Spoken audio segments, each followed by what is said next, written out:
বিসমিল্লাহির রহমানির রহিম। শুরু করছি চতুর্থ শ্রেণীর গণিত, অধ্যায় ৯, পৃষ্ঠা ১১৭। ১ নম্বর অঙ্ক, উপরে নিচে হিসাব করো। উপরে নিচে হিসাব করো।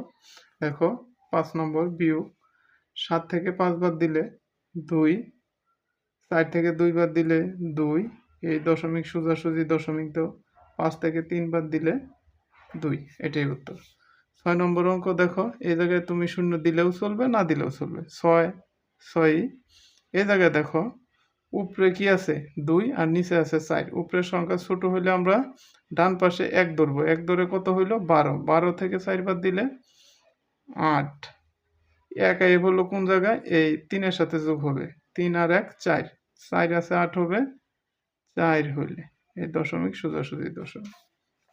এখন দেখো বিয়োগের ক্ষেত্রে উপরের যদি কোনো সংখ্যা না থাকে, ৪ দশমিক এরপরে কোনো সংখ্যা নাই, তাহলে আমরা কি করব, 0 0 0 দিয়ে ফিল আপ করে দিব। এখন দেখো এ জায়গায় ৫, উপরে হইল 0, তাহলে শূন্যকে কত ধরবো ১০। ১০ থেকে ৫ বাদ দিলে ৫, ১ আই পড়লো এই জায়গায়, তাহলে কত হইল ৩।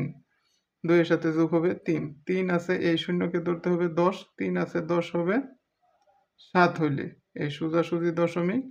এই যে আমরা ১ ধরছিলাম ডান পাশে, এই ১ এসে বললো এই ২ এর সাথে যোগ হবে। ২ আর ১ ৩, ৩ আছে ৪ হবে ১ হইলে। এখন দেখো এটা ওই একই রকম অঙ্ক।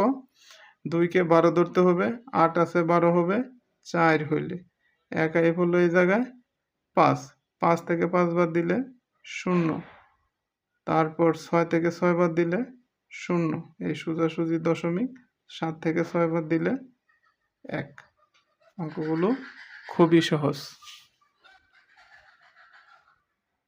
এইরকম আরও অঙ্ক পেতে চাইলে আমার চ্যানেলটি সাবস্ক্রাইব করে রাখবে এবং ফেসবুক পেজটি ফলো করে রাখবে।